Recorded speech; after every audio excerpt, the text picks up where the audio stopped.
AFC West Roundtable. How is it going? It is your usual suspects back here for another week of football. And boy, oh boy, is football back. Okay, and we've been talking about this over the last couple of weeks that football is back. When it was the 53-man roster cutdowns, then when the preseason was here and training camp was here. But it is quite literally week one. We have football being played in just 2 days. We even have a Friday game for week one between the Chiefs and between the Chargers, which we'll get into a little bit later. Today, we're going to be talking about some storylines involving the teams. Later on, we are going to have each of these guys preview their games for week one, and then the other guys are going to share their thoughts on how they think that their opposing teams in the AFC West are going to perform. All that and so much more in today's episode here at the AFC West Roundtable. Make sure you guys leave a big like on the video, comment your thoughts in the comment section below, and of course, subscribe here to the AFC West Roundtable because we go live every single Tuesday at 6:30 p.m. Eastern, and we drop content that is pre-recorded, or rather clipped, later on throughout the week. So, guys, before we start breaking it down, we get into football. Let's just go around the table. Let's see how everybody's doing. Marcus, how you feeling today? Football's back, baby. Football's back, baby. I'm feeling fantastic, man. I cannot wait till Friday. No, the Thursday night games, the little appetizer, then Friday, man. The Chargers and Chiefs in Brazil. It's going to be exciting, man. It's going to be a really good time. So, yeah, college football was a nice little first course meal this past weekend. I know it was nice to see Belichick get dominated last night, so that was fun. But, yeah, I'm so excited for Friday, man. Man, is Belichick, cooked? Because I remember when the Patriots moved on from him, there was that conversation. And then he doesn't get a job last year. He goes in the media, then goes to college football. That's, by the way, that was actually the biggest blowout in Bill Belichick's history. Yeah. Is it officially time to say he's cooked? Dude, I'm convinced Brady is paying that girl to screw up his legacy for pushing him out of New England. Did you see she transferred? There's a post she transferred after they got blown out. Oh, that's crazy. I think I heard something that she trademarked the term gold digger too to create some sort of jewelry company or something too. Wow. What a Belichick's money for that one. 100%. He didn't have the money for that one, man. But James, man, how are you feeling? Football is officially back. You play in just a couple of short days. And obviously, too, we talked about this over the last few weeks, but your team in the Chargers has played more football than really anybody else has because he had 4 preseason games rather than 3. Now you're coming up here on a little bit more of a short week, playing on Friday as opposed to maybe a Sunday game. How you feeling right now? Man, I'm feeling good. At least at the same side, I'm saying, hey, this is when it gets real, and this is real football coming up, and that's what I'm excited about, bottom line. And I was thinking a lot about this game against the Chiefs. We essentially started about a week early to most of these teams. Maybe we're a little bit better conditioned. I know in the past the Chargers have said, hey, they haven't been as conditioned going into week one, so maybe that makes a difference to this game. I'm not sure, but I'm just excited, ready for this game. It's going to be great on YouTube. Everybody around the world could watch this game. So it's going to be a great one. And hopefully we will have a very good game with this one. So let's see if the Chargers could shock the world. How about that? Hey, man, fingers crossed. And we're definitely going to get into that game because that is a big week one in-division game. And look, both of these teams, the Chiefs have some question marks. The Chargers got some question marks. This is the type of game that could potentially come down to the wire and have implications by the end of the season. And nobody thinks that there's going to be implications week one, but you look back on it and you say, you know what? Yeah, that game actually had much more meaning than maybe we originally thought. But Ryan, let's go down to you. How you feeling about where the Broncos are currently at? Listen, I feel really good, but I'm also a little bit nervous. There's just been a little bit too much hype for us for my liking, if I'm completely honest. I love it. We love it. Dude, I see too much of it. And listen, it's nice to not be told this year, they're going to be a dumpster fire. They're in cap hell. And it's kind of nice that people actually are respecting us.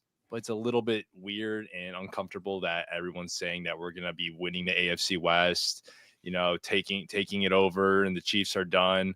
Because as much as I hate the Chiefs and every other team in this division, listen, man, we still got to prove it out there on the field. The team does, not me. I'm not playing, but they still got to prove it, and we still have some question marks. Does everything fit? Are these guys going to stay healthy? Such as Drake Greenlaw, Alex Singleton, Evan Ingram. And is our run game going to get better? If all those things check out, then I think we will live up to the hype. But so a little bit nervous. And also, like we're going up against a rookie quarterback, never seen what he can do. Cam Ward, number 1 pick. And a lot of people are saying we're going to feast on him, but who knows, man? You just never know with these guys. I really like Cam Ward. I think he's going to be a good quarterback. So you can never underestimate these guys. Yeah, 100%. I mean, what I say about week one, and I say this every single year, is that week one does not come down to who is the best team, right? There's no given games in week one. Week one, everybody's just trying to get back into football and get acclimated into things again. It really just comes down to who is the team that is, one, the most healthy, but two, ultimately came out the most prepared. You can have any team beat anyone, good or bad. I mean, let's remember the New England Patriots beat the Cincinnati Bengals week one, and they had a top 5 pick then, right? So week one quite literally doesn't matter. You got to stay on your toes. Like another preseason game. Yeah. It's what the preseason really should have been. Yeah. But teams don't play their players the whole game, so.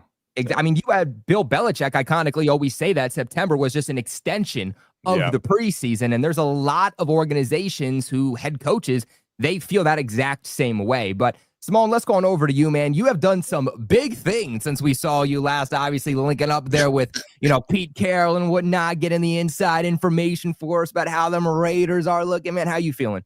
Hey, man, I feel good, man. I think this is the best part of the season, of course, because everybody's 0-0 right now.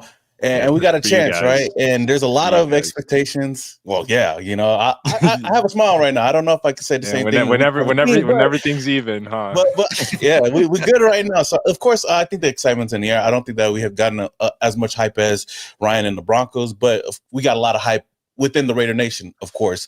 But, I'm just excited to see all of the guys finally play, Geno Smith, Ashton Jeanty, Brock Bowers, and see if they're actually the team that we all hyped them up to be all offseason long. And with the new regime over here with Pete Carroll, we get to finally see how he's going to run the team. So, we got you guys this weekend, Kobe, the Patriots in New England. And I know week one that isn't the end all be all, but it would be really good to come away with the W and just at least give us some hype going into week 2 when we got the Chargers coming into town. So, like I said, I'm just excited because I think we're all pretty tied up right now. So, exactly. And I'm excited for fantasy football too. So that's another thing too. Hey, excited for fantasy football, man. And then we got you guys linked up with ways that you can dominate fantasy football. And where is the best fantasy football platform out there? We're going to let you guys know about both of those later on in today's video. Now, Simone, real quick, before we start kind of hitting on some of these storylines for each of your guys' teams, I want to ask you, is there any movement on what's been going on with Jacoby Myers?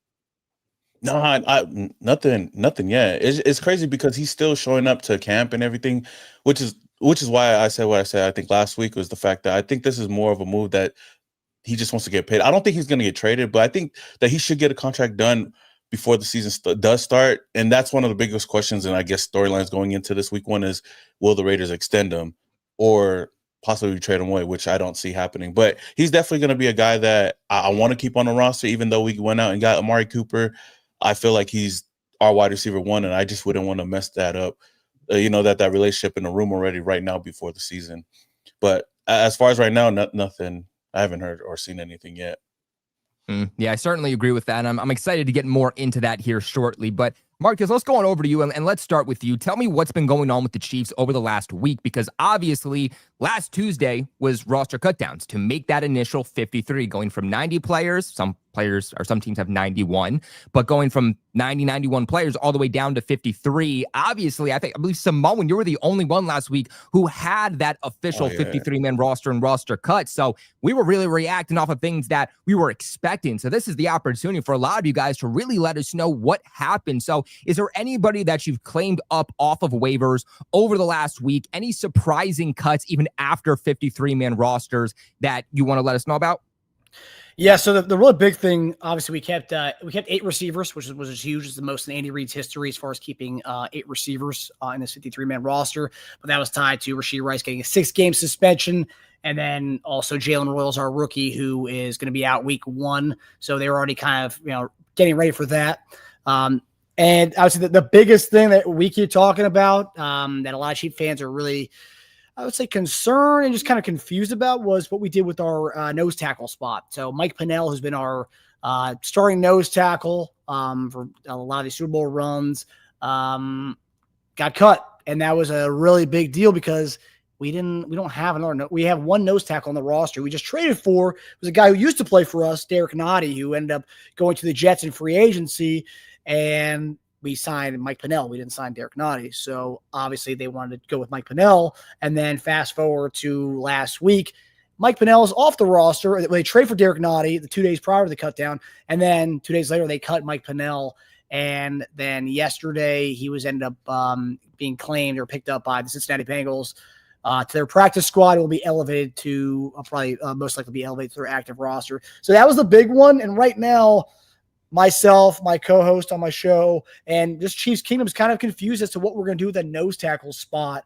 And we'll be tested right out the gate with Harbaugh's offense and what they do with Najee and Omari and Hampton. So right away Friday, we're going to know and see what the plan is at defensive tackle opposite Chris Jones to see if we can really stop the run. Because that's just something that's going to be, for a team that stopped the run really great last year. I don't think we had a 100-yard rusher against us all season, and playoffs included.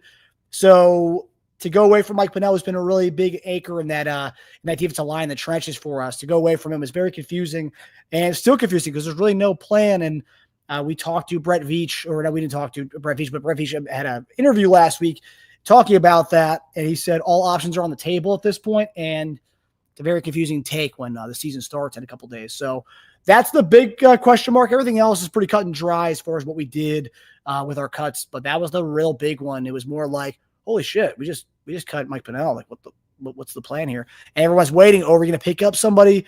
We added 2 dudes to our practice squad. Broderick Martin was a 3rd-round pick from the Detroit Lions, who never really clicked over there. And then we also picked up Zach Pickens, defensive tackle from the Bears, and he's on our practice squad as well. Athletic dude from South Carolina. I don't know what's going to happen with that spot. And again, these are, champagne problems, right? I'm just, upset about a veteran defensive tackle, nose tackle, probably getting, a couple reps here and there throughout the game. But that's just one thing that's stood out to Chiefs Kingdom as a whole, as far as a big time surprise and cut down day was getting rid of Mike Pennell. So we shall see what happens with that spot. Yeah, Mike Pennell is someone that, I remember him very, very well from back in the days, him as a veteran. He's obviously a great piece for you guys. And, it's funny that you say that the Bengals claimed him, because a part of me does wonder, too, if the Bengals claimed him because they had an undrafted free agent defensive tackle that they cut that I think they were expecting to be able to get back on the practice squad, get back on the roster. He ended up getting claimed during, waiver cutdowns by the New England Patriots. And I wonder if that's why they ended up pivoting to somebody like Mike Pennell. So you kind of see how that kind of transfers down the line of movements there, kind of that butterfly effect. But, Marcus, is there anybody that you're looking at, whether it's on the waiver wire, whether it's somebody that's currently a free agent, anybody on your personal radar that you're looking for the Chiefs to potentially bring into their current roster? As of right now, man, I'm just like what Brett Veach said. I'm all options are on the table. My thing is Pennell was picked up and he's on the practice squad right now. So I know the team's leaving tomorrow, but there's still time to pick this guy up off their practice squad and elevate him to the active roster, bring back Mike Pennell. So that's really it, man. If you look, I'm not big on PFF, but if you look at PFF rankings, he was one of the best, I think, top 20 defensive tackles against the run last year. So doesn't make any sense for a team that needs a run stuffer. Didn't draft a run stuffing defensive tackle. I know we drafted Omar Norman Lott. Not really a run stuffing defensive tackle, but they've had to put on some weight this offseason. They're trying to make him more of a 3-tech. So I don't know what's going to happen here, man. But Mike Pennell would be the only guy that I would want us to add. He's on the practice squad. You can do that right now. But once the plane takes off tomorrow, I think that ship has sailed. So yeah, that's where that's really it, man. There's really not a lot of other guys to add. And that would be the only problem. Again, champagne problem. I want to run stuffing defensive tackle, right? There's teams out there who need a lot more than that. That's really all I want. But yeah, that's the big thing that we're all complaining about in Chiefs Kingdom right now. But again, I'm sure other teams like the Panthers are probably laughing at that. That's what we're talking about right now. Well, Chiefs fans, let us know your guys' thoughts in the comment section below about where your 53-man roster is at, where your overall roster is at, any concerns, anybody you are looking to acquire as we officially head into the 2025 season. Let us know in the comment section below. Now, James, let's go on over to you. what have your thoughts been over the last week with the way that your roster has been constructed? Were there any releases, any surprise releases, any surprise trades, anybody that you acquired via trade, anybody off the waiver wire? And of course, is there anybody that is currently a free agent that maybe you are looking to add to your squad? You know, the 53-man squad, I think, was built out almost exactly what we were thinking was going to happen. I mean, there really wasn't going to be any crazy cuts, in my opinion. I think they already kind of had a pretty built out squad for the most part. I think the crazy addition was getting Nico Reed and Eric Rodgers added to the team, who were two very big standouts in the preseason. Both had phenomenal picks throughout the preseason and looked great. Now, on top of that, Eric Rodgers did get put on the IR because he had an ankle injury in preseason, which is a bummer to see. But what they ended up doing is bringing Delshon Phillips to the team, who was a guy they ended up signing the offseason more as a special team kind of guy for our team. He's more of a linebacker type thing too. And then also includes, that makes it 5 linebackers on this team with Denzel Perryman, Deion Henley, Troy Dye, and Marlo Wax, who was another standout for this team. So kind of an interesting move on bringing Eric Rodgers in the 53-man squad and then put him on the IR, then bring back a guy that you signed in the offseason. Kind of an interesting situation there. But edge rusher was one that I was kind of interested about too, that we added 5 edge rushers, which is going to be an area of need for this team because Khalil Mack, Tuli Tuipulotu, Bud Dupree are solid guys. But then you got Kyle Kennard, your 4th round pick this year, who hasn't really looked that good. But Caleb Murphy was the 5th edge rusher added to this team, who has actually been looking really, really good in preseason. It looked like he was really stepping up. So that's an interesting one for us too. Now, we did end up signing Austin Decklis, I think is how you pronounce his last name. He was a tackle from the Texans. Kind of a need after you don't have a Rashawn Slater anymore, and you're going to rely Trey Pipkins on the right side of the line too. Kind of a need all around for us to add more depth to that area. So those are kind of an interesting ones to see for us. Now, I know that there was also roster moves on the practice squad where we brought back Luke Grimm, and we also added a running back, Amar Johnson. Now, interesting thing about that, when I first saw that signing for that running back, Amar Johnson, I was thinking, okay, is Najee Harris not ready? Is he not going to be ready for this game at all?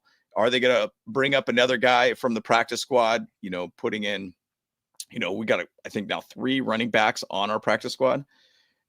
Is Najee not going to play? And that's what I kept thinking about. So interesting move on that side. Did release Carson Barnhart, who is a Michigan guy, a guard for us, who I thought had some potential. And then we also placed on practice squad injured Jalen Reagor. You guys know that name. I know a couple of you know that name. I know Colby, you know that name very well. But he's been a guy that absolutely our coaching staff absolutely loves for some reason or another. And he's a speedster and he's a good guy all around for this team. But interesting thing, he's on the team still, keeping him around all around. But nothing crazy at this point. Our biggest concerns, Chargers fans, what is going to go on with this interior O-line? I mean, that is the big thing with this team. Bradley Bozeman's back as the center. Zion's back as the left guard. Obviously, you got Mekhi Becton as the right guard, but is that going to be enough for this team? I mean, the interior O-line is kind of still the concern with this team. Yeah, man, loved Jalen Reagor. I think he's a very underrated guy, never lived up to the hype for the Eagles, but I mean, a guy who's, for his size, is really, really underrated as a run blocker, has that speed, special teams ability as a return guy. So I could definitely see why Chargers fans and even inside the building, they would love a guy like Jalen Reagor. But Ryan, let's go down to you. And I kind of want to switch up the tempo a little bit. My question for you, Ryan, because like you alluded to earlier, there is a lot of hype for the Denver Broncos heading into year 2, and you're a little bit worried about that. But my question for you is, do you believe that Bo Nix is going to take that year 2 leap? And more specifically, do you want to see this offense under Bo Nix push the ball down the field a little bit more? Because Bo Nix this past season was top 3 in the NFL in check down percentage. He was only behind Russell Wilson and Aaron Rodgers. So is that something you would like to see change a little bit? Pretty sure Mahomes was most likely up there as well. Mahomes loves his checkdowns as well, which is not a bad thing. You got to give what the defense takes you. But to answer your question, no, I don't want to see them push the ball. Here, why do I say this? So he might have been top 3 in checkdowns, but he was also top 3 in air yards as well. Bo Nix was thrown at the deepest last year out of any of these quarterbacks in the league. But why did he have to do that? Why did he also have a lot of checkdowns? Because we couldn't run the ball for shit. So to get these running backs that can't hit the hole at all, to get them the ball so they can actually do something, we have to give it to them in space most of the time. So what I want to see from this offense is not pushing the ball down the field. If we're going to push the ball down the field, it's got to be set up through the run. I want to see this run game just plow through people. That's what I want to see. I want to take the pressure off Bo Nix so that they can just be pounding that rock, and then whenever they feel like it, they can launch one deep or just, start lighting up the pass game just because they feel like it, not because they have to, because the run game isn't working. So I think he will take the next step. I don't think he'll take a step back. And here's the other thing. Everyone, I feel like, I don't know about you guys, if like what you guys have heard about this stuff. Everyone has only talked about Bo Nix having a sophomore slump. Jaden Daniels still exists. Drake May still exists. What about Michael Penix still exists? I know he didn't play as much. Well, why is the talk about a sophomore slump only around Bo Nix? I feel like it's maybe because a lot of these people saying that are people that said that he was a shit quarterback and the Broncos reached last year and had to eat crow against their will. So now they just want to eventually be proven right. So, Ryan, what would a successful season for Bo Nix look like for you? What would that year 2 leap look like for you? It's not necessarily going to be about the stats for me because Bo Nix doesn't give a shit about the stats. Bo Nix wants to win, and that's what I want. So if we can getting to the playoffs again, that's base. That's bare minimum. We need to get into the playoffs again, and whether it's a wild card game or divisional game, win at least one game in the playoffs. That's improvement. I think that's some success right there, because ultimately, look at Jalen Hurts. This dude just won a Super Bowl. I don't give a shit. Sorry, Chargers fans. I don't give a shit if my quarterback throws 5,000 yards. I want to win a Super Bowl. I want to see my team win a Super Bowl. I don't give a damn about all the yards that they throw. I'm heated right now just because I've been arguing with Chargers fans all day on X, and they're like, well, Justin Herbert did this, and he has 2 more wins, and he's better than Joe Burrow. Joe Burrow went to a fucking Super Bowl. Justin Herbert hasn't done anything. Get him, Chargers fans. Get him. He needs that. No, hey, look, stats are great. But, I mean, once again, to your point, Patrick Mahomes has been down his last 2 seasons and still getting to Super Bowls. It is about wins. 100% it's about wins. 100% it's about wins. So I'll agree with you on that, Ryan. It is about wins. Stats are just kind of nice for fantasy football more than anything. But Justin Herbert didn't have the best statistical season last year, and we still were 11-6.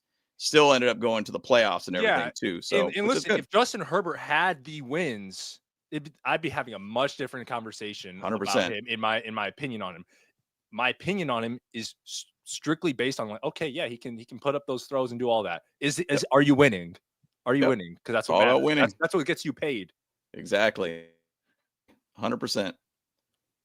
Yeah, that's a good point. But Samoan, let's go ahead and head on over to you. And you kind of had some roster change too over the last week. Now, we already talked about Jacoby Myers a little bit, and I agree with everything that you said. Certainly not a guy that you can let go, who is slated to be your wide receiver 1. And I know that you added Amari Cooper, but nonetheless, I don't think there's any real competition between those guys on who right now in 2025 is the better receiver. But like I said, you did add Amari Cooper. So what are your expectations for him as he reunites with the Raiders? Obviously, he was traded from the Browns to the Bills last year during the 2024 season. Does not give them the boost at wide receiver that they were looking for and that they needed. What makes you feel confident that he can give you more now than he did with the Bills last season? Well, I think for sure is definitely this time around, especially coming over here to the Raiders. I know he kind of talked about it in his press conferences, the fact that I don't think there's going to be a lot of expectations on his shoulders this time around. And he's not going to come over here to be the wide receiver 1. Yeah, he'll have some good games here and there, but just like the Chargers with Keenan Allen, I don't think we're expecting these guys to come over here and save our wide receiver room. But he does bring, that veteran leadership. And we got a lot of young receivers, Dante Thornton, Jack Besh, Trey Tucker. And even though those guys have, a real high ceiling, we can't just put everything on them to expect them to go out there and ball out. Of course, the Jacoby Myers thing is kind of 50-50. We don't know what's going to happen there. But if he does stay, then I think this would be a perfect – I feel like Amari Cooper would be a perfect addition to this team just for the mere fact that those two get to play with each other. If Jacoby does leave, then that's going to be a whole different story. And I'm not even looking at Amari Cooper as a wide receiver one, but just to go out there, make some plays, and as one of the best route runners in the NFL, even this late in the stage of his career, I think that he provides a lot to this offense, especially an offense that is basically upgraded at every single position. And, outside of the Amari Cooper move, the Raiders did make a couple of moves, signing a guy like Brennan Jackson off of waivers, a solid young dude with a lot of upside. We brought in Stone Forsyth, whatever his name is. I haven't heard a lot of good things about him. But we also just yesterday brought in, the legend Jeff Driscoll to the practice squad. So we have, some quarterback insurance there if anything was to happen. But outside of a couple of other moves, the Raiders have been really silent, just making, moving a lot of pieces on practice squad and even on the 53-man roster. We did lose Trey Taylor. Only significance is because I'm really cool with the dude, second year. And I know Chiefs fans remember him because he was the guy that was with the Kermit the Frog, the doll or the Kermit the Frog Patrick Mahomes thing last offseason, which kind of derailed our whole season. But outside of that, the Raiders, I'm just excited with the team we already have right now. I'm excited just to even have Amari Cooper on the roster, just for the fact that he's going to be wearing the silver and black yet again. But for the most part, I'm just ready to go see this team, shock the world, man. Hey, man, at the very least, gives you some of that veteran depth. And at this point in the season, given where you've signed him, exactly, that's all you need. Yeah. And you're not really expecting necessarily too much from that guy. But all right, guys, well, this is the point in the show where we officially start talking about matchups for the upcoming season, baby. Week 1, who you guys are facing, what are the matchups you're looking for, what are your predictions? We are going to get into all of that. But first, do want to talk about the new sponsor here all season long at the AFC West Roundtable over at Sleeper. Right now, when you guys use the promo code RTS, again, that is RTS, you'll get up to a $100 match on your first deposit. Terms and conditions apply. See Sleeper's terms of use for details. Currently operational in over 25 states. Check out Sleeper today. And guys, we have a game coming up here on Friday, a big in-division game. We got the Chiefs. We got the Chargers. And so what I want to do now is I want to build out a quick parlay brought to you by the experts here of the AFC West Roundtable. So want to look at some of these, okay? And if you, Marcus, or you, James, see something that you absolutely love, you just shout it out to me. But I think the first one that I'm seeing here is just a give me, right? It looks like a little discount here for all of you guys. Justin Herbert, over or under, more or less, 199.5 passing yards. James, do you believe he's going to go past 199, or do you think, no, we're just going to run the ball the whole game? Yeah, no, I totally see that a possibility. I'd probably say he could be about 260 this game. I think he's going to have a pretty big game in the offensive side of things. And why I'm saying that is I think the Chargers got a whole heck of a lot more weapons. The last 2 years with the Chargers-Chiefs games always come down to one score. And I think there's a whole heck of a lot of more wide receiver weapons. And do not sleep on our tight ends, by the way. Tyler Conklin and Will Dissly, I think, are going to be a bigger part of this game than you imagine. So once again, I think that they got a whole heck of a lot more, opportunity through the air with Justin Herbert. Justin Herbert's going to make the throws, and he'll make the right throws. And it's interesting to hear about Trent McDuffie giving a shout out to Ladd McConkey and giving him his respect too as a route runner. So yeah, I think he'll go over 199 for sure. I think he will. I don't think that's a gimme though. If you look at his last two games last year, or the 2 games last year. Yeah, I mean, you've heard me on the show. I'm a big Herbert guy. I think Herbert's talented as heck. But I will say, with like last year, he had 213 in one of the games and then 179 in one of the games. So I love that number is like right in between both of those. Right, so it's like I wouldn't say it's a lock by any means, but yep. I mean, yeah, I definitely I would take that. All right. Well, Marcus, while we got you here, what's a lineup that you like? I mean, we got Isaiah Pacheco over under 49.5 rushing yards, Travis Kelce anytime touchdown. So if we hit more, then you think he'll have 1 or more touchdowns. If we hit less, then obviously you don't think he will have a touchdown. Patrick Mahomes, 245 passing yards over or under. Which one do you like? No, I'm curious if they have this. Go to rushing yards. Do they have Kareem Hunt 25 yards rushing? Because people are sleeping on Kareem Hunt and his utilization. He's still going to be everything I've read from training camp. He's going to be the 1A and 1B situation with Pacheco, and they're going to give him touches. So I think if you can get Kareem Hunt 25 yards rushing, it looks like they only have that. We do have him on anytime touchdown. Yeah, no. Do they have over under of when Travis Kelce and Taylor Swift will get divorced? No, that'd be a good one though. That would be a good one. If you're listening. Would be a good one. Come on. Low-hanging fruit there. Come on. I think we're past that stage now. It's a real. I think we've got a whole season now. Yeah, it's just starting, Marcus. Get ready. But what about Xavier Worthy? Do you like that one? 59 and I do like Xavier Worthy. Yeah, I think he's going to eat for sure. So I think 60 yards receiving for sure. Yeah. All right, so we'll go over on that one. Let's do another one or two more here before we wrap this parlay up. James, what are you thinking? I mean, we got Amari and Hampton coming in here. First game as a rookie. His rushing yards is 47.5. Yeah, he's going to get the load probably in this game. He's going to be the number one running back in this one. Najee Harris sounds like he's going to be healthy in this one and will play, but he's probably going to get a pretty limited amount of snaps. So if you're going to bet on Amari and Hampton over 47.5, I think I feel pretty confident about that. I mean, I'd probably say it might just get to a hair over that.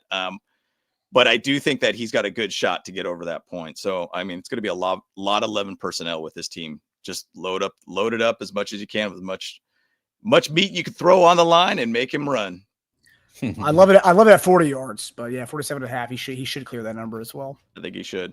Yeah, I like that one. And Marcus, let's finish it up with one more Chiefs line. We got Isaiah Pacheco. We got Travis Kelce anytime touchdown. What do you think about Patrick Mahomes? 245 passing yards. You think over or under? Put it on Patty, dog. I mean, look, I think our first goal. I think our passing game is going to be great this year. I think a lot of people are kind of question marks on our offensive line. I'm seeing in the chat people are questioning on the offensive line. I think we have a steal with Josh Simmons at left tackle. I think our offensive line is going to protect him, and I'm not a big Pacheco fan personally.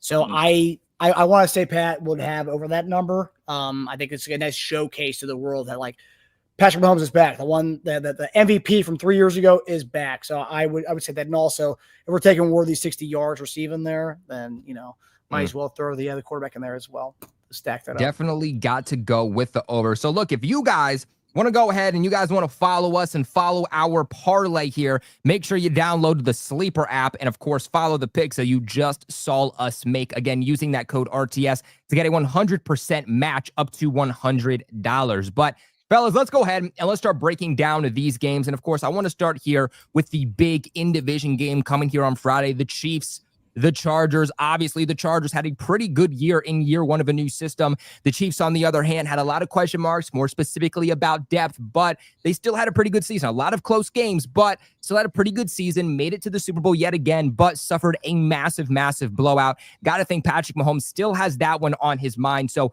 Marcus, let's start here with you. What are the matchups that you're looking for, and what are your overall thoughts and predictions for this game? The overall matchup, so I kind of referenced it in, I've referenced it all throughout every episode we've had, is the offensive line. I just talked about it. The big question mark was what we were going to do at left tackle. And we came into the offseason, signed Jalen Moore, and then draft comes around. Josh Simmons ends up falling to us at 31. We trade back and get him at 32. And the left tackle spot was something that everyone was kind of concerned about. We didn't know if he was even going to play this year. He got greenlit for training camp and dominated, and all intents and purposes, he dominated throughout preseason. And for people who don't follow the Chiefs close enough, they just kind of live in that February, the last time they saw him, the Chiefs, and we got dominated. We got our asses kicked. Nothing you can't say anything more about that, But as far as what we did throughout the offseason, bring in Josh Simmons. Not only do you have a guy who's going to come in this year, and everyone has expectations for him that he'll be a guy right out the gate, and he is. There was no training camp competition whatsoever. Jalen Moore didn't even get left tackle reps to even compete with Josh Simmons. So right out the gate, he looked like the dude. And so I think offensive line, that's one thing I'm going to be watching for. will he can continue what he did during preseason, what he looked like in training camp, and we'll be able to test that against a really formidable pass rush in the Chargers. So that's one thing I'm looking at. Another thing I'm looking at is our overall passing game, right? So if that does work out on the left side, then, Mahomes has been talking about bringing back the vertical ball. And you got Hollywood Brown healthy. He was a full go at practice today. And then Xavier Worthy. You have those two dudes. You add in Tyquan Thornton to the mix. No Rashee Rice for now. But you have three guys who run 4.240s. You have three dudes who can do that. You can bring that deep ball back. And that's one thing that we haven't seen for the last few years. So we have that back. So it's all going to play in each other. If Josh Simmons pans out and our left guard situation with King Suma pans out, then you can push the ball deep. So that's another storyline I'm looking at. And then going to the other side of the ball is what I mentioned earlier, the defensive tackle situation. I love Chris Jones. I love George Karlaftis. I love everybody on our defensive line, Charles Omenihu. But as far as run stuffing, we don't have that other guy. We don't have that premier nose tackle. And Derek Nottie is not it. So we're going to look and see if, Harbaugh wants to kind of expose that run defense of ours and just, give Omarion Hampton a bunch of volume, give Najee Harris, if he plays, give him a lot of volume. And if it looks leaky, that's going to be the issue we're going to be looking at. And so that's the one thing that's the one thing on the defensive side of the ball I'm really looking at. I think our cornerback situation is great. McDuffie, Fulton, Jalen Watson. I mean, you go 3 deep there. I mean, you can even go 4 deep with Noel Williams and Josh Williams as well. So I like what we have in our secondary as far as cornerback wise. Safety, Jaden Hicks, second-year dude. He's going to be taking up the mantle with Justin Reed gone. So you have between Jaden Hicks and Brian Cook. Those are two. Cook's been around the block with us, but Jaden Hicks, second year, I want to see how he steps up in that department. So it's going to be interesting to see what happens as far as our defense, but going to be clearly looking at the defensive tackle spot. That's why when James there was talking about Omarion Hampton over 47.5 yards rushing, I think that's going to be a big deal. I think that's how they're going to get their game going. If you can stop the run game, I think we got a shot on Friday as far as making this a kind of a 2-possession kind of game, and we don't have to go to the fourth quarter and hope for a missed kick or something to save us at the end of the game or a block field goal. So, yeah, I think the Chiefs are -3 right now. I think take that and run with it. So that's where I have right now. Taking the Chiefs to start off 1-0, man. I mean, when's the last time the Chiefs didn't start 1-0? Detroit Lions game 2 years ago. Yep. That was 2 years years ago. 2 years ago, yeah. It feels like it was Yep. just last year, man. That's crazy. 2 years already. We had a close call last year with the Isaiah Likely's touchdown with the toes out of bounds. So That was right. That was close. That was close. That was a Yeah. controversial play, man. What a Yeah. way to start off the season last year. But James, let's go on over to you. What are your thoughts on this game? What are matchups that you're looking for? And of course, let us know, who are you taking in this game? So, thoughts on this one? We got to beat Patrick Mahomes, bottom line. And I'm speaking specifically for the entire division. And I'm not just saying the Chargers. I'd love the Chargers to basically come out week 1 and make that happen and beat the Chiefs, shock the world, like I said. But currently, Patrick Mahomes is 35-5 versus the AFC West. One of the best records inter-division that I've seen and possibly in the history of the NFL. So we got to find a way. And I'm speaking to everybody here. Raiders, Broncos, hey, let's find a way to beat these Chiefs. We got to do that to shake up this division and even have a shot at this AFC West championship. So let's make it happen. But big thing I'm going to be looking at this one, and one thing I'm very excited about is seeing Justin Herbert coming into the season healthy. Last couple of years, it's been weird little couple like rib situations, foot situations, all these weird little issues that going into the season kind of makes you feel like you have to hold back the offense, which is exactly what Greg Roman said after Justin Herbert had some foot issues last season. So he kind of held back the offense, didn't really do what he truly wanted to do. I know there's a lot more talk about RPO type situations, using Justin Herbert's legs a little bit more. I'm excited to see Justin Herbert at full capacity and healthy for week 1. Chargers fans have always talked a lot about, and maybe I'm the one that's really been saying it. I want to see that. I want that smoke week 1 against the Chiefs. And so I'm excited that we're on a neutral field in Brazil at this point. It's not really a home field advantage for either which way at this point. So I'm excited to see what Justin Herbert could do this week, being healthy, having a whole heck of a lot of more weapons around him, like his wide receiver group, like I said, getting Trey Harris in the 2nd round, Keandre Lambert-Smith in the 5th round, and seeing what he has been able to do so far. You got Keenan Allen, you got his best buddy back, a guy old reliable, and then you got Ladd McConkey and Quentin Johnson. We'll see about Quentin Johnson, but it's a very young group outside of Keenan Allen. Average age about 3 years old at this point. Kind of makes me a little nervous about it, but at the same side, you go to the tight end group. You got Will Dissly, who's a guy that's had a huge his best year in the NFL as a pass catcher, predominantly known as a pass blocker. He had a phenomenal season last year. And then you add Tyler Conklin, who could be the secret weapon to this whole offense. And then you added Aronde Gadsden to this team on from the 5th round also too, who has actually played out really well too. So going back to Marcus's point, the Amarian Hampton situation is going to pace this whole game out. One thing Harbaugh loves to talk about is imposing your will on the other team, out physical the team throughout the entire game. And that's where I think Amarian Hampton has to be that guy. And if you've seen some of his runs, obviously it's preseason, we get it. But Amarian Hampton is extremely physical back, which is exactly what Harbaugh wants. And then you got the Najee Harris side of things where he looks like he's good to go. He might have one eye, maybe sounds like his eye is perfectly fine. Hopefully he doesn't have an eye patch. We still haven't even seen what his eye looks like. But if you have those two guys out there that could just be two tough physical running backs, and to Marcus's point, talked about how, hey, I'm a little unsure about this run defense. You know, Harbaugh and Greg Roman are just going to just start running that ball down your throat the whole entire game. Try to pace this game out all around. If we get up a score late in the game, 2.5 minutes left, give or take, we just need a couple first downs. I guarantee we're just going to try to just play that physical game, run the ball down your throat, and try to find a way to end this game. Now, going to the defensive side of things, we got Jesse Minter back. And honestly, there's not too many worries that I have with this defense. I do think it's going to be an opportunistic type defense. So what I mean by that is that they're going to jump a lot of routes in this game. They're going to try to make turnovers happen. In the preseason, we saw it all throughout every single game, dang near, outside of the last game. A lot of opportunistic type of jumping the route, going after picks, finding a way to get turnovers. And I feel that's going to be a very big part of this defense this year. Now, inside D-line is kind of one that I'm a little unsure about. Obviously, Terry Tart's a guy that's in there. Tito Abonia is another guy that's been up with this team for now the 3rd year now, drafting Jamari Caldwell, which will be our run stuffer guy. So he'll be an early down kind of guy, but man, I'm just excited to see this team be what it could be. If this offense could find a way to just get a little bit extra juice out of all these players, if we could get a run game to really impose our will on the team, be that physical team, and then that defense to be able to be giving up only 17, I think it's 17.5 points that I think we gave up last season. This team could be a scary, scary team all around. And Jim Harbaugh is 5-0 in week 1 games too. So maybe we got that magic.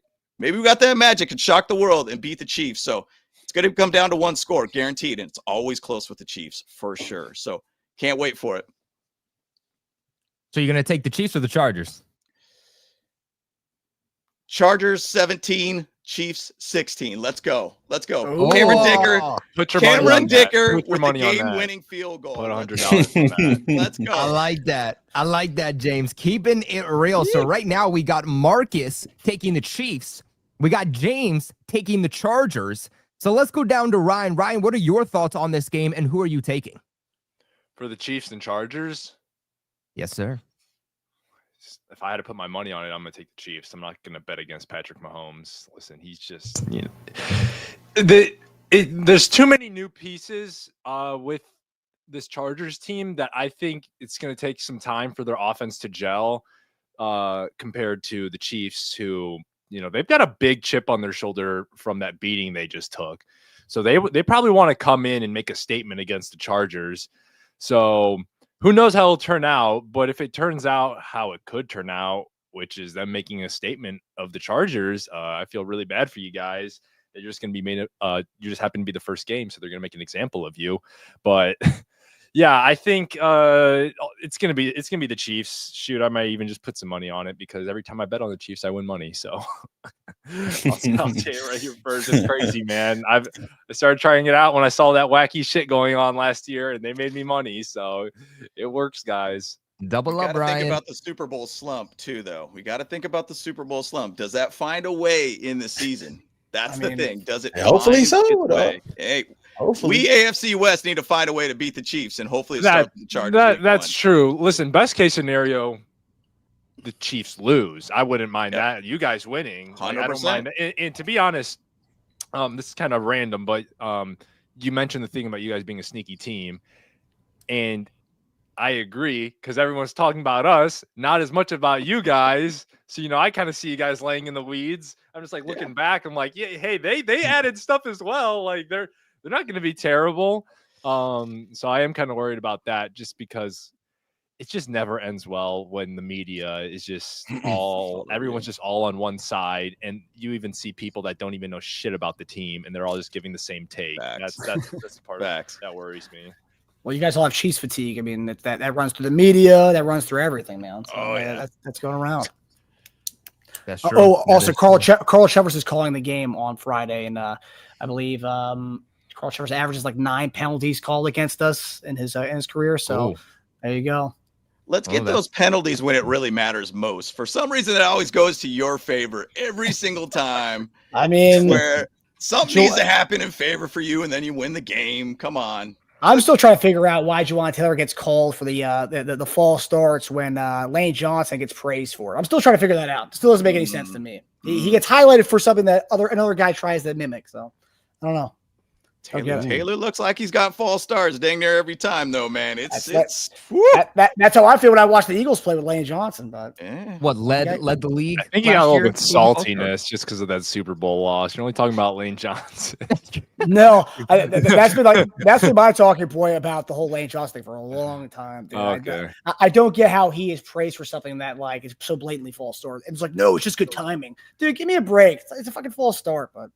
That's okay. It's probably because you guys win a lot more than you lose, and I rather like shit on the Chiefs than the Eagles. Well, yeah, that's fair. I think that's what especially when we're playing you guys, and we thinking. see that shit all the time. I don't even be saying Lane Johnson, to be honest. Marcus, if the Eagles two-peat, I promise you're going to start hearing about Lane Johnson. I promise you that, right? That's the only reason you're not hearing about it. That's why everybody talks about the Chiefs. But the thing is with him, he's praised for it. That's the one thing people always talk about. Oh man, it's such great timing. It's like whereas like when you talk about Juwan Taylor, it's like, oh man, false start. The refs could call it all game if they want to. But I don't get how even before Juwan Taylor, that was always a thing. It's like, man, look at Lane Johnson's timing, just so great. It's like, dude, come on. But Marcus got his next video idea. There you go. Break it down. Break the film down. But Simone, what are your thoughts on this game and who are you taking? Because right now we got Marcus taking the Chiefs. We got James taking the Chargers. We got Ryan taking the Chiefs. Are you going to make it an even split or are we going 3 out of 4 Chiefs? Well, I'd say I hope it ends in a tie or something, or the game just doesn't finish. But in all seriousness, though, I do agree with James. Though it's gonna be like one of those games that's could come down to the end because it always does. And you like when it comes to these AFC West rival games, it doesn't matter what the record is or how hot a team is at the time. It's always going to be a competitive one until the end. Unfortunately, I got to go with the Chiefs on this one, just for the mere fact that the same way I just can't count out Patrick Mahomes just yet. I mean, they can lose, but if I had to put money on it, it definitely had to be the Chiefs, though. But the Chargers, I could see them winning too. But yeah, I guess at the end of the day, I just go with the Chiefs. Any score prediction? Oh shit, 27-21. 27-21 Chiefs. All right. I feel like they'll put up some points. I didn't need some points from some players though, so. A high offensive game here makes sense for week 1, but guys, let us know your thoughts in the comment section below. Who are you taking? Are you taking the Chiefs or are you taking the Chargers for week 1 for Friday Night Football? Let us know in the comment section below. But fellas, let's go ahead and let's move into this next game. And Ryan, this is where I want to kick it off to you because your Denver Broncos are playing in the 4:00 slate on Sunday. They're going against the Tennessee Titans, a team that tried to go all in last offseason. Clearly didn't work because they had the first overall pick, but now this is kind of the new era. They got the guy at quarterback, the most important position in sports that they feel like can lead their team. The first overall pick in Cam Ward. What are your thoughts on this? Do you have the Denver Broncos coming out on top, and what are the mismatches and matchups that you're looking for? Yeah, of course, I think anyone, they just look at both of the rosters, look at the personnel and everything. You're going to pick the Broncos. It's a smart decision to make. How that game turns out, who knows? But I'm going to take the Broncos. They got Sean Payton, much more experienced head coach than I think it's Brian Callahan, correct? Their head coach. Bo Nix, second year. Cam Ward, going to be a rookie. So, and he's going up against this defense, which I know I was saying they're overhyped, but they're going to be good. They're going to be good. How good will they be? That's yet to see, but they're going to be good. And also, just looking at their wide receivers, Pat's going to be on Calvin Ridley most of the time. Tyler Lockett, he's towards the tail end of his career. How much juice does he have left in the tank? He's a solid wide receiver. I have a lot of respect for him. But, we got plenty of guys in that secondary to keep him locked up. And besides that, they don't really have much else. I mean, Tony Pollard, he's a good back, but we've got guys to stop the run. We got Dre Greenlaw now. We have Hufanga now. We didn't have good middle linebackers last year whatsoever. That was one of the issues with stopping the run. We were a much better team stopping the run than 2 years ago, but we should be even like top 3 now. We're much more superior than the years before. And then ultimately on offense, I'm not gonna put too much into this game. I'm gonna kind of let them grow a little bit. I'm not gonna expect that much. I just want to see a better run game. I don't really think Bo is going to be connecting super well with the wide receivers right away, just because in preseason you could kind of tell their chemistry was a little bit off. Evan Ingram even said we still have many things that we got to work on. So I think they will eventually get into a flow. And even guys, remember like training camp, the defense is always ahead of the offense. And in preseason, they're only running just basic vanilla plays. Now they're going to be unleashing more of the playbook. So who knows? The offense could come out firing. I don't know. But I'm going to keep my expectations low and somewhat realistic, and just so that I'm also not disappointed when I'm thinking, Bo Nix is going to be ripping it to Troy Franklin, Evan Ingram, 70-yard touchdowns. Like RJ Harvey's going to be running it like all the way down the field. I'm going to keep my expectations low. These guys got to grow. In a few weeks, the offense will look very, very smooth, is what my assumption is. But ultimately, I think we're going to win. I think I say 24-10. Cam Moore is going to have a solid day. It's not going to be a terrible outing.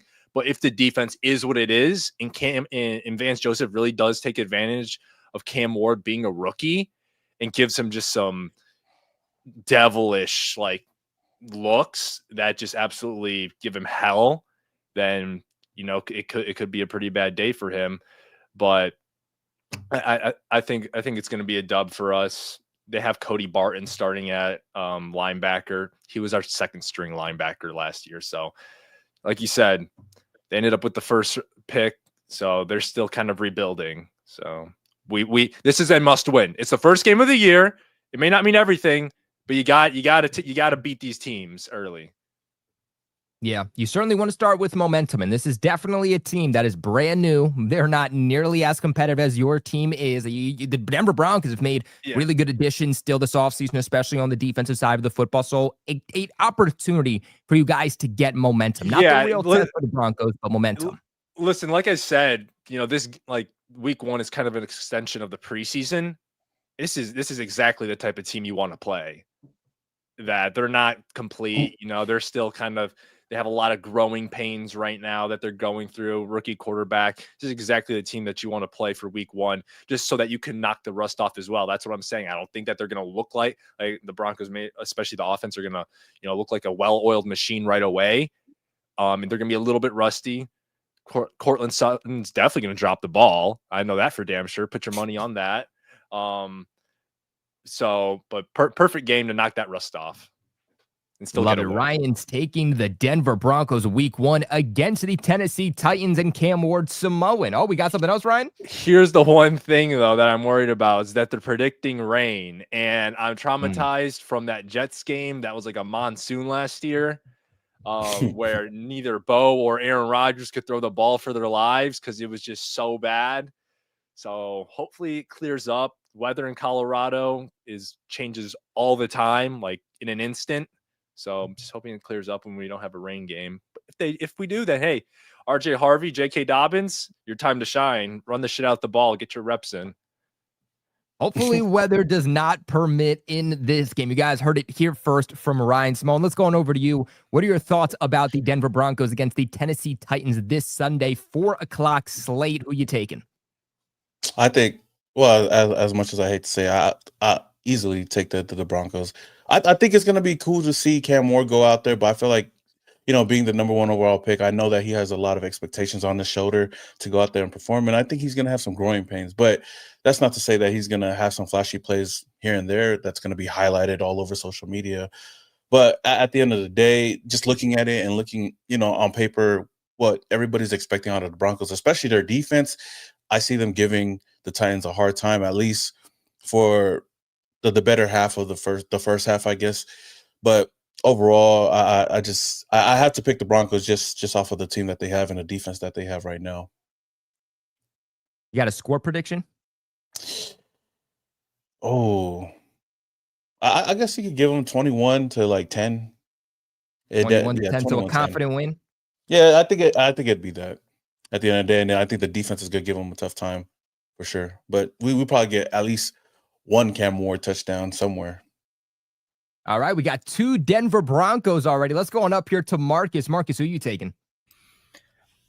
Smart money obviously goes Denver, just straight up. But I do see this game being an ugly kind of game. I didn't know the whole weather situation, but for some reason it's giving me like Bengals Patriots vibes from last year, week 1, when everyone was like, "Oh, Bengals are going to be back this year. They got their whole team back," and it was I think they were like a 5.5 point favorite at home. They played the Patriots, and Patriots ended up stealing that game 16-10. But for some reason, this game, I don't know. I think it's going to be an ugly game. I don't think we're going to see, highlight plays from Cam Ward, but I think he'll manage it pretty well. But I do see Broncos sneaking out with a victory, but it'll be a close game, like 20-10. So I'd probably do an alt line on Tennessee. This one, take like Tennessee plus 10.5. All righty, and let's go on over here to you, James, and wrap us up. Who are you taking? Are you going to be the one person that takes the Tennessee Titans? There's no way. Cam Ward's going to get smoked in this game, man. I mean, you're going against probably one of the better defenses in the league. I fully expect that the Broncos are going to have a phenomenal defense, and they're going to suffocate, Cam Ward. He's not going to have a good game at all. He's going to probably have a pretty bad first game showing, to be honest. But I will say the Broncos got a little bit of a layup on this one, and getting a game like this. This is just such an easy game. I think that they could just go out there and get a win real quickly. So, I mean, I think even the spread's at like 8 right now for the Broncos, which is the highest this week too. So I'm honestly thinking Cam Ward might not even get a touchdown in this game, and it might just be an absolutely ugly game for him. So I personally am going to say, hey, Broncos are going to go out there and have a good time, and they're going to look good defensively. Offensively, I'm interested to see what they're going to be like. I think that offensively, that's the one part with the Broncos that I'm trying to figure out who they are going to be as an offense. Are they going to be more running game, or are they going to end up being a lot more passing? Are they going to think they have Drew Brees still as a quarterback with Bo Nix? I'm not sure, but I think the Broncos are going to have a field day on this. So if I'm going to put a score on it, I'm going to say like 27-6 or something like that. That's probably where my head's at with this one. Wow, 27-6. Everybody here on this panel, including myself. Yeah, we're giving that hype, To me, man. Hyping them up right now. Next thing I know, here you go, right? It's going to be week 3, and then like half the defense is going to have torn ACLs or something. Hey, that works out well. That's against us, the Chargers. So let's make that happen. Let's go. Let's go. Okay. I like that.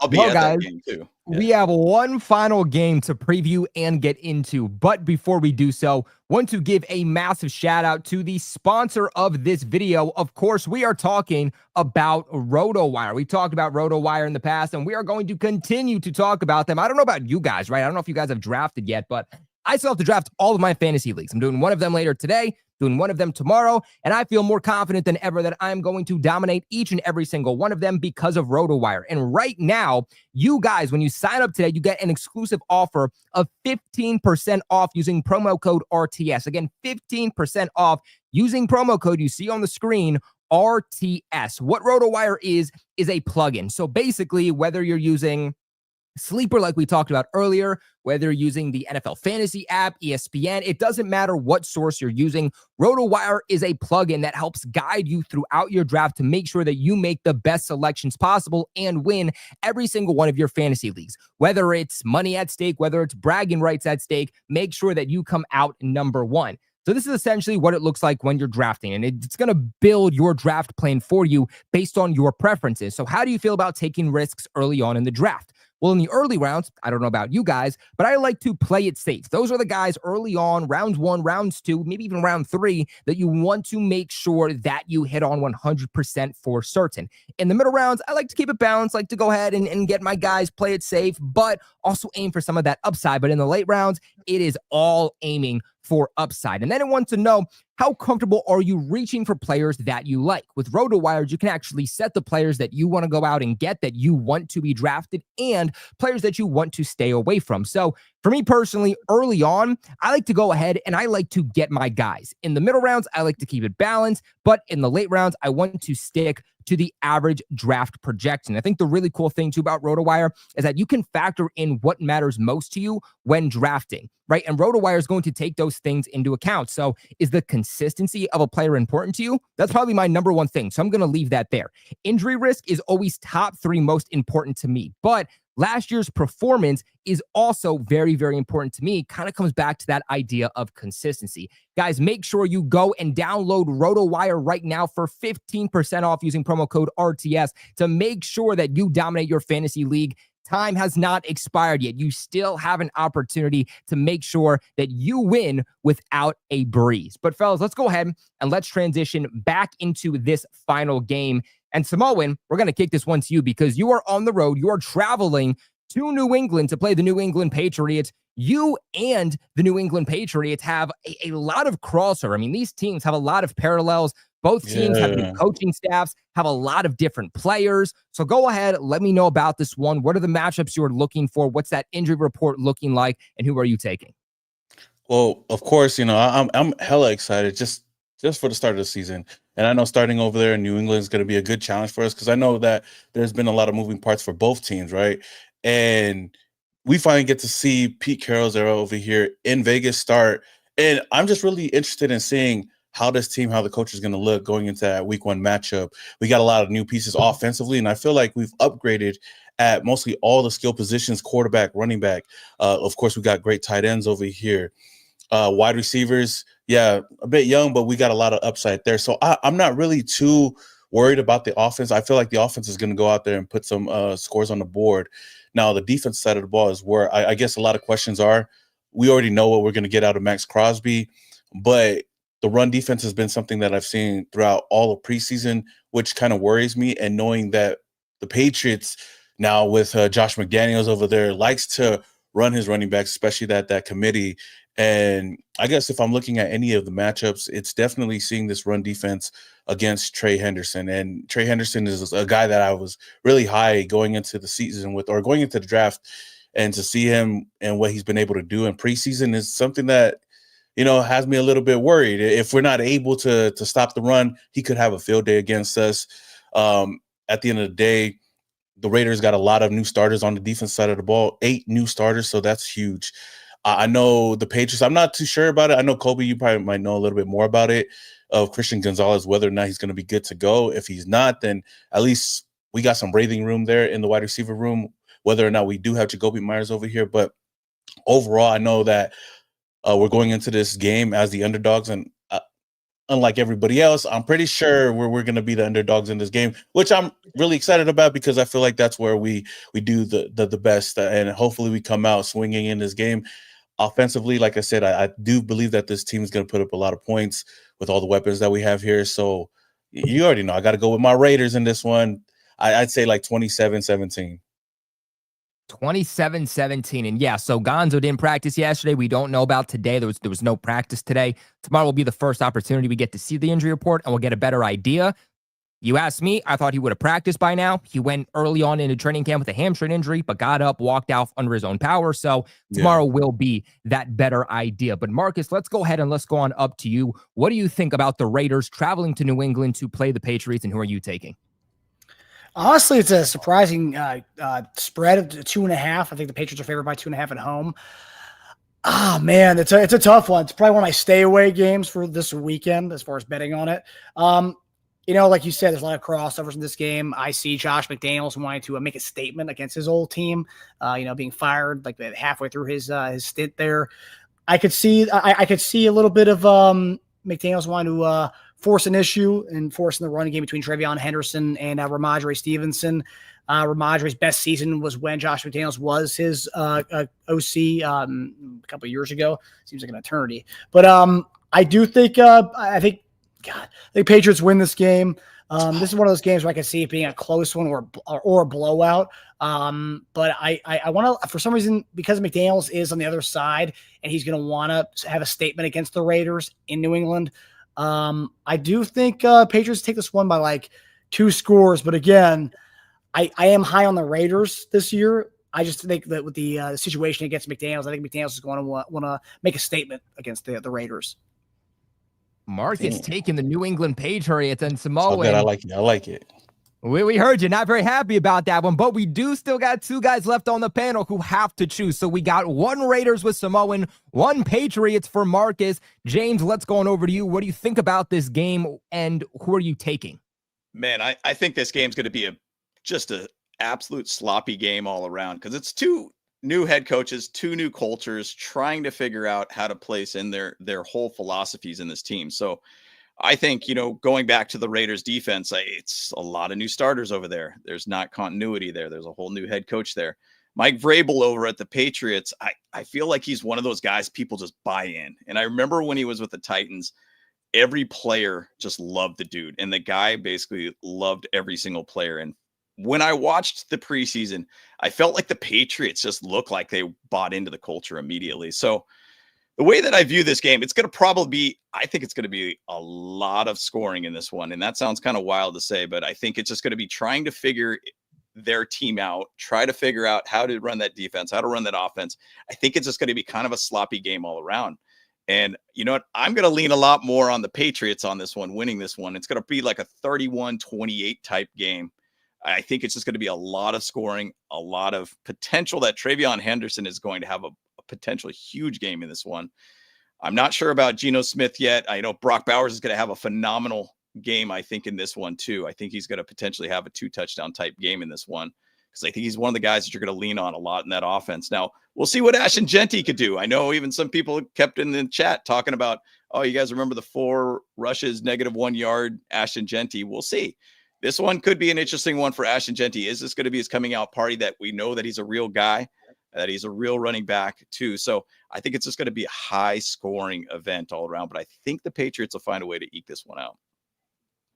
All righty, so now we got 2 Patriots, 1 Raiders from Samoan. And honestly, Samoan, I'm surprised that you guys haven't picked up a guy that was released by the Patriots a couple days ago, and wide receiver Kendrick Bourne helped solidify that wide receiver room a little bit. Really good friends with Ashton Genty too, so maybe a low-key name to watch. Maybe just a low-key name there. But what do you think? Would you want KB?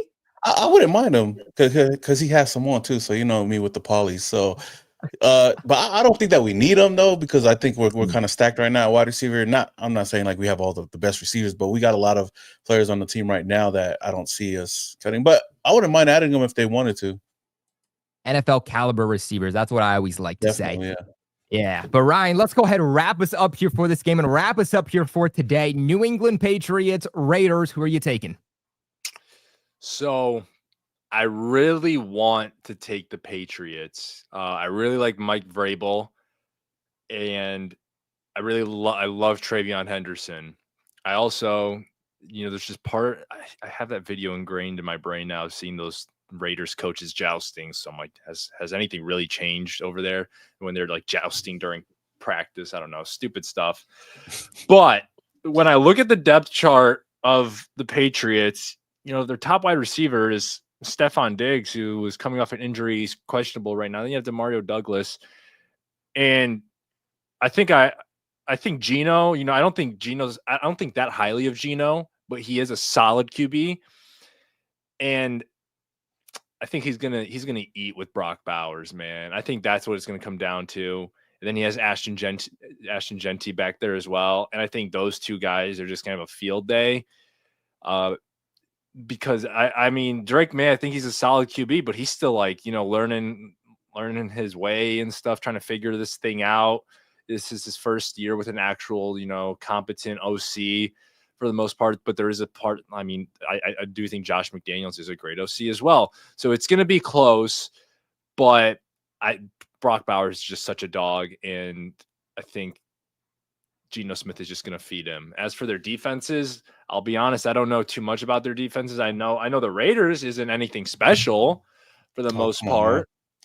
It's not really anything special. I mean, besides you had Christian Wilkins doing some sus stuff in the locker room, but yeah, I'm gonna take the Raiders. I'm gonna take the Raiders. Oh, I think there we go. Yeah, there we go. See, I'm gonna break the chain. You know, I just did that make you feel icky choosing the Raiders? I don't know. Is that kind of a weird situation there? I don't know. That's how I feel when I choose all you guys, bro. Well, except for James, my bad, James. But yeah.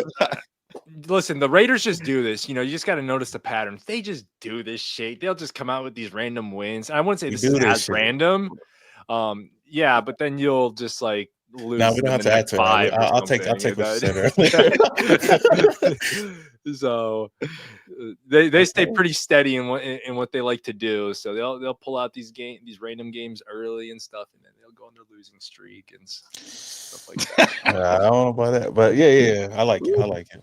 All right, guys. Well, look, we got Ryan picking the Raiders. We got Samoan, of course, picking the Raiders, but then we got the two guys up top, Marcus and James, picking the New England Patriots. So this one is split right through the middle. Let us know what you guys think in the comment section below about not just this game, but all of the games that are played in the AFC West for week 1. Guys, the great thing about football being back is that next week, these guys have to come back and either pump their chest that they got it right or hide their faces because they're going to be embarrassed by the rest of the group and the chat that they got it wrong. So let us know your predictions in the comment section below. Another massive shout out to both Sleeper and RotoWire for sponsoring today's video. Could not be here without them. Make sure you guys show them some love. Make sure on your way out, you guys leave a big like on this video. Help support us here at the AFC West Roundtable tremendously. Subscribe here to the AFC West Roundtable so that you get notified every single time we post a video, a short, a community post, and most importantly, go live so that you do not miss an opportunity to get in on the discussion. And of course, as always, as I like to say, keep your friends close, but keep your enemies closer. Make sure to subscribe to each of these guys' individual YouTube channels in the description box below. But until next time, my name is Colby Cochran, host here of the AFC West Roundtable, a show brought to you by Roundtable Sports. We will see you guys next Tuesday to break down all of these games. But until then, stay safe and enjoy some football.